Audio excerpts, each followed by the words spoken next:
Okay, so even though I hit record, I'm not gonna do the whole intro because I feel like I have sat with you, Jerry, and I have sobbed with you in my car Oh, listening to the audiobooks. Because the best part is that you narrate them, so that makes it even more special.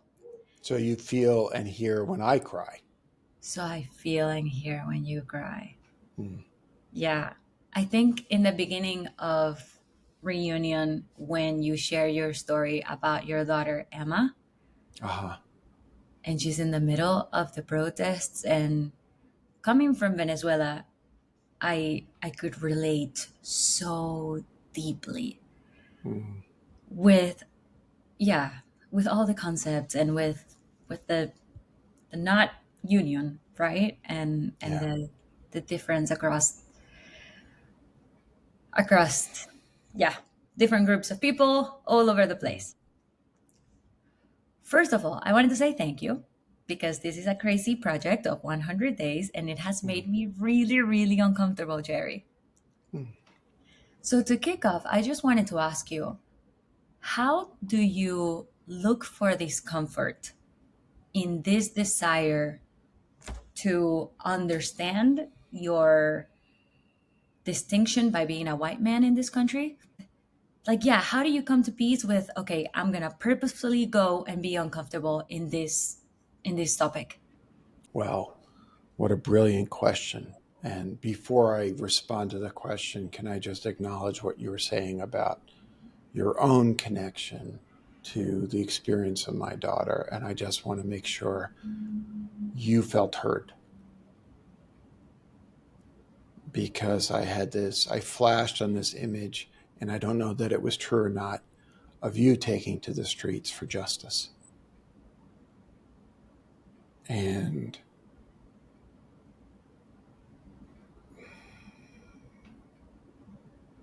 there is no more noble fight than to take to the streets for justice. So bless you for that.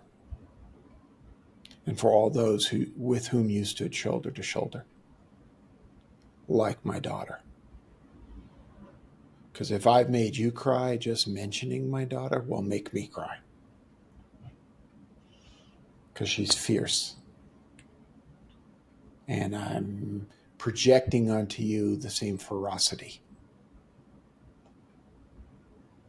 So Tio Jerry is proud of you. You really are the man that makes people cry. You know what it is? Um, I don't feel comfortable blowing past important moments. That's why I'm not avoiding the question. I'll answer the question. I'll respond to the question. But I have to acknowledge what happened. So just to acknowledge that. And now to move on to your question. And your question was about the discomfort.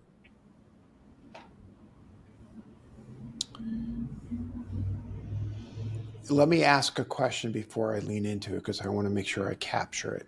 You're asking, if I got this right, about my discomfort speaking about using words like white supremacy, patriarchy, coming from a place of privilege and power that's projected onto this body because of how I identify white, cisgender, straight, male. Right. So, so you're asking about my choice to lean into that discomfort. Is that correct? I'm asking how the mechanisms you have chosen to lean into the discomfort of those conversations and the acknowledgement of that. Well, I don't want to overplay my discomfort. And I will acknowledge that it was uncomfortable. But it's a lot more uncomfortable for people who don't identify as I do. So what? I feel uncomfortable. Big deal. Right. And, you know, I'll speak a word or two about the discomfort. I'm not uncomfortable saying words like patriarchy or white supremacy. And both as an intellectual construct, I'm not uncomfortable acknowledging systemic oppression and institutionalized racism or institutionalized misogyny, all of which exists in our supposedly democratic societies. Societies, not just the United States. Right. Far from it. What I'm uncomfortable with, what was the hardest discomfort, was worrying about getting it wrong. Was worrying about saying, I'm not so worried about being criticized by someone who might call me, say, woke. Mm-hmm. If you don't mind me cursing, fuck them. I don't really fucking care. What I worry about is what I worried about, because I worry less about it now. What I worried about was getting it wrong when trying to speak on behalf of things that matter, people that matter. But there's a line in Reunion that I'm particularly proud of, which is, if I am going to put myself in the position of being a bridge and an empathetic bridge between, say, folks who look and identify like me, mm-hmm. and folks who look and experience the world in a different way, then I have to be willing to be trod upon, stepped upon. Wow. Because that's what a bridge does. And the form of being trod upon is not being pressed down. It's being told, yeah, so that language you used was uncomfortable. Mm-hmm. And here's why. Mm-hmm. Because that's how I learn. Right. And if we roll back and we say, what was the challenge that Emma put to me? Right? It's not enough to be an ally dad. You have to be a co-conspirator. What she's calling for is an active participant. Then that means, by default, you might end up with a little mud in your face. Mm-hmm. And again, so what? I'm not going to break. Right? The worst that will happen is that I will feel ashamed. I can survive that. Especially if I go into that with an open heart and a willingness to be corrected. So that's a long-winded response to the question of my own discomfort. I'll add one other thing here. You know, when I started the process of speaking about the book Reunion just about a year ago. I started with heaven forbid, I'll never do this again, a cruise ship coming out of Miami. No disrespect to people who like cruise ships. I was nauseated the entire time. But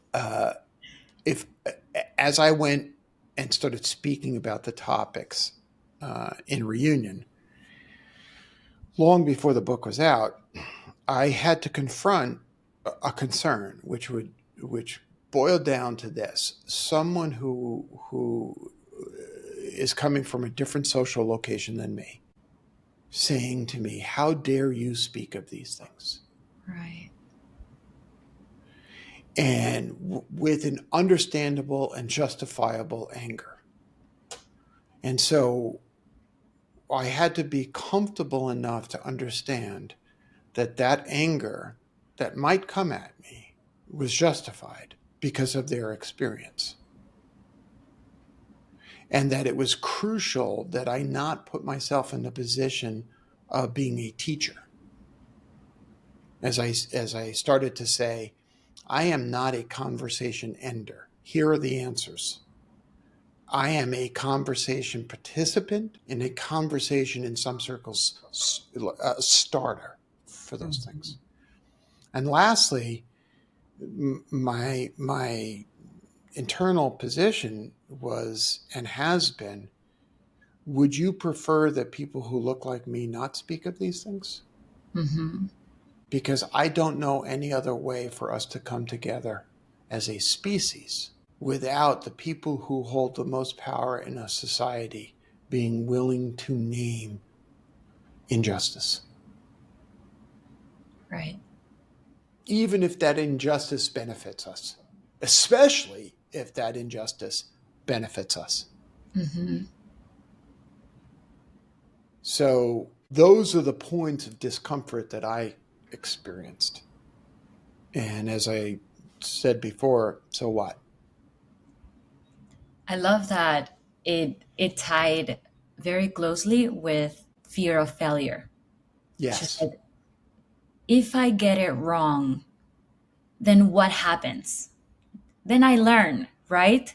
right. Then if it had gone wrong, then that would have been probably the biggest lesson you would have taken on the topic and on the compassion you needed to approach the subject. I find myself thinking a lot about that fear of failure we have Mm, and how can we start approaching it with intentionality. mm-hmm, Almost like, how do I look for places and people that mm, enable me to see a wider space where I can fail and where I can say I was intentionally looking for these failures so that I could learn all of these things that if you don't experience them, like you said, being in the streets, yeah, what did it mean, for example, in Venezuela to go to streets and fight for a democracy in a nation that was quite frankly falling apart? right. Um, and I love you say in the book, you say that so many people approach you and they say, Jerry, you told my story. Mm, And Jerry, I was sanding a piece of wood mm, and I was crying because I mm, was like, how did this Italian New Yorker man told my story, considering the years apart and the difference and the, like you mentioned it, so many people that reach out to you from other countries. How mm, could you tell their stories? Let's go back to that aha moment you had with Emma. mm. Do you think you had modeled the courage she needed to become the advocate she is now? Well, I want to, well, first of all, thank you for that. And I do want to circle back at some point to your story is my story, because beyond even what I wrote about in Reunion, it continues to this day. I want to give credit where credit is due. Emma has two amazing parents, her mother and her father. And her strength and courage come equally from both of her parents. Um, she mixed with Emma. And to be fair, her brothers are pretty spectacular humans as well. So there's no Right. but Emma was born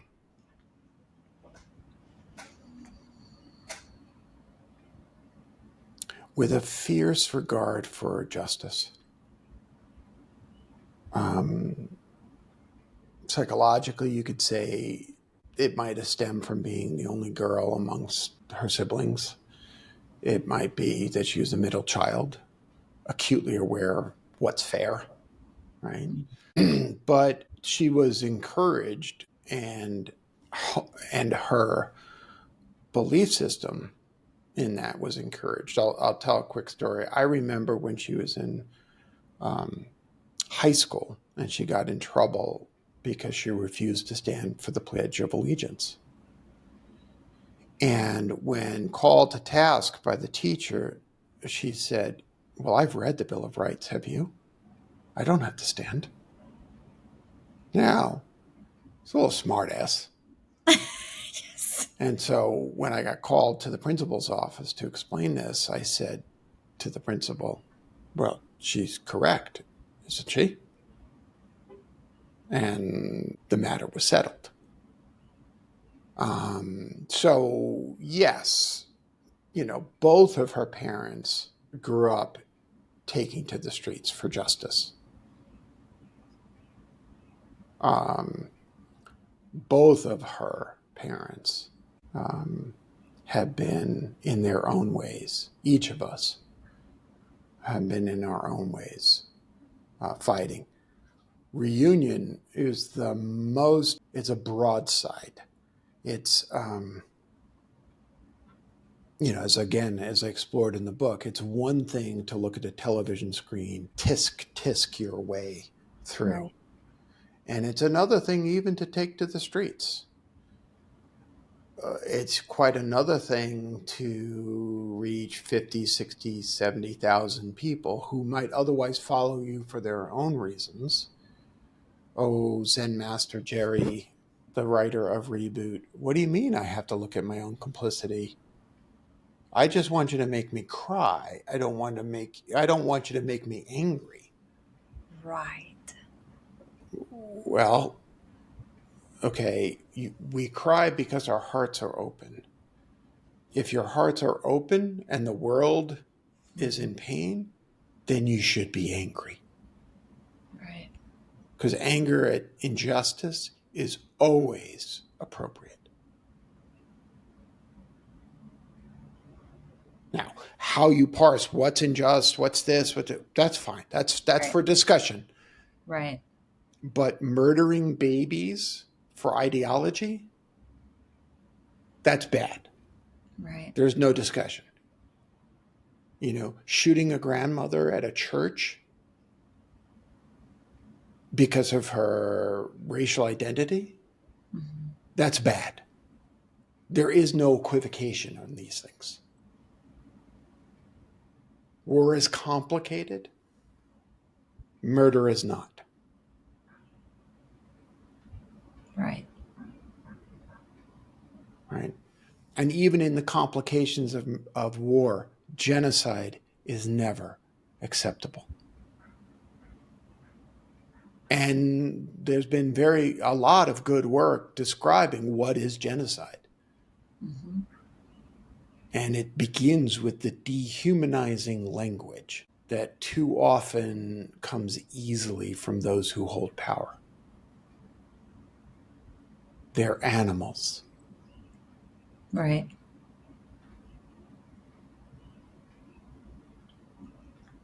How did you navigate those responses of almost like resistance to approaching and maintaining an open heart to these really difficult conversations within organizations and with like high leaders in different industries? Well,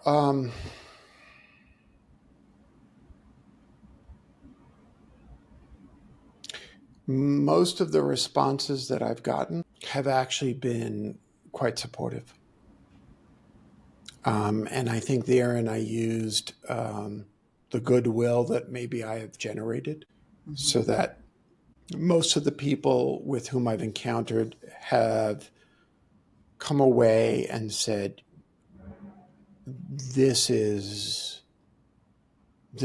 I can talk about this. One of my clients is the CEO of a music label, and he said in writing, he said, the thing you did was you helped me open my eyes without inducing shame or blame, which is really critical. And part of that had to do with what I described as the reunion process of having people look first to their own ancestors to generate that empathy. Right.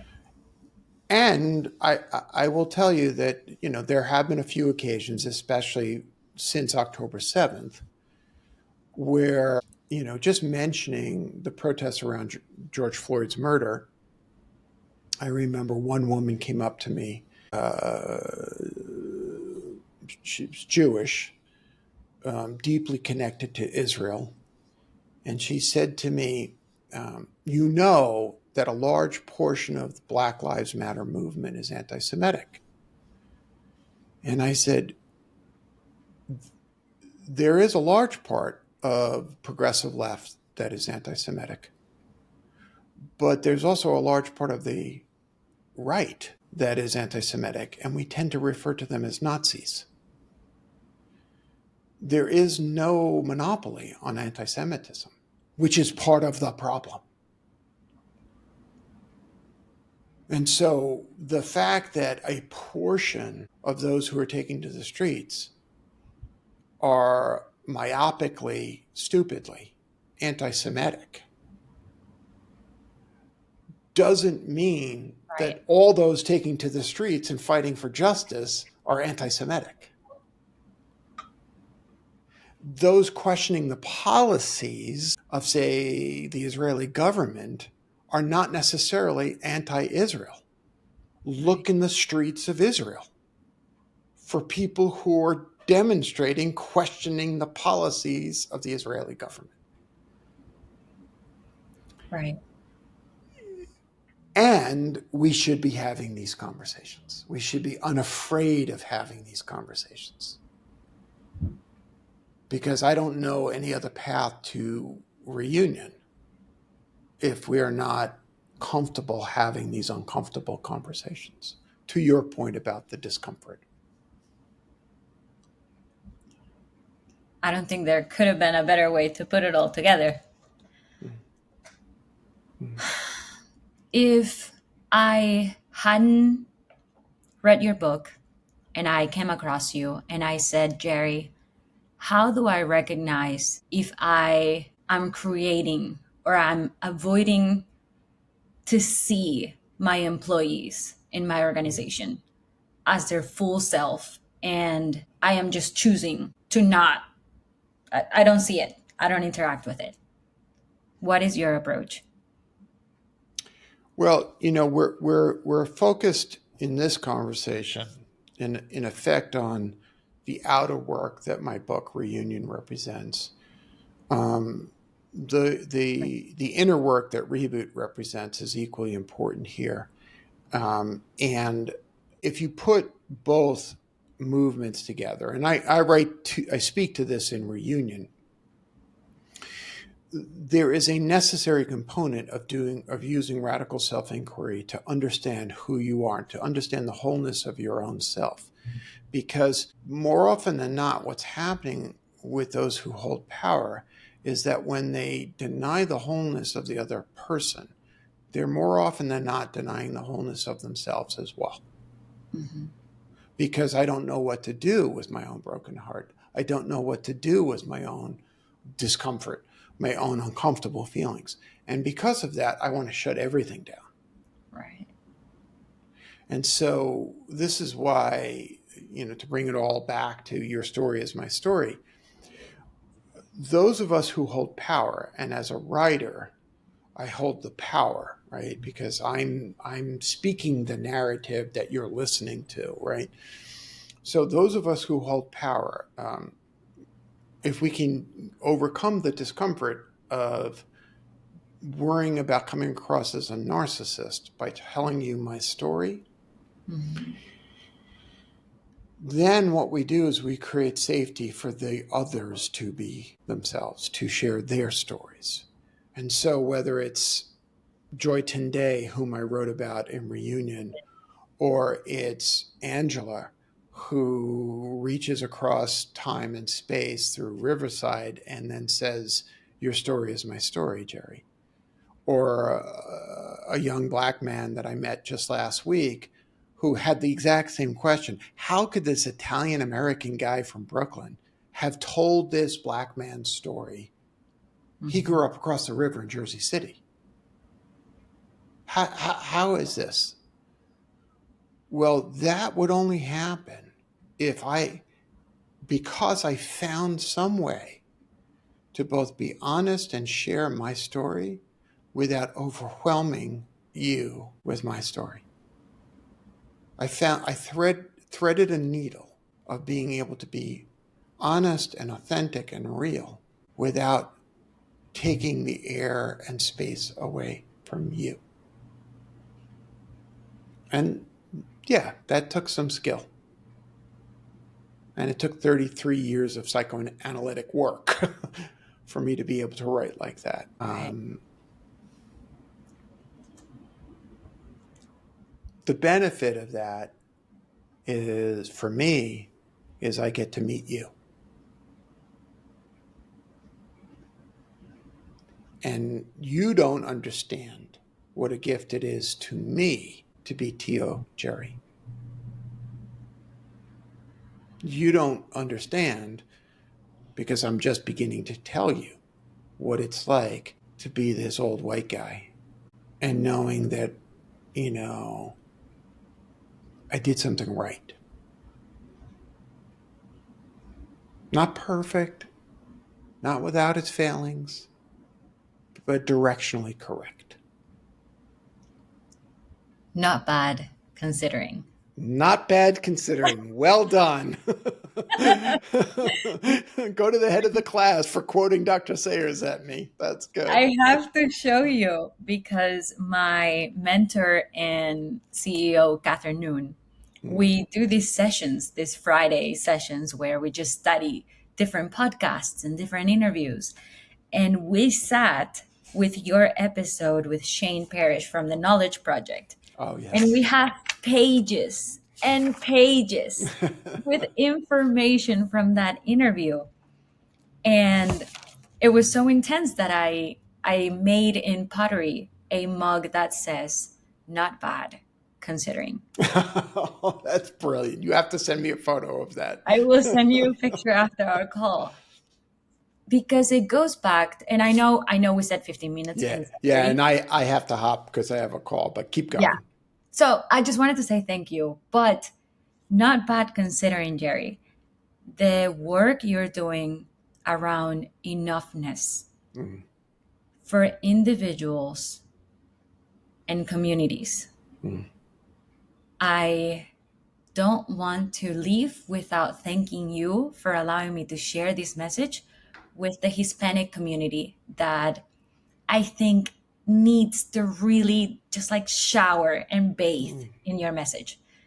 So thanks a lot. Well, And you're quite welcome, and I won't let you leave without giving you an invitation. If there's anything that I can do to support that work in particular, speaking to the Hispanic community, listening, being present for those that you might want to gather,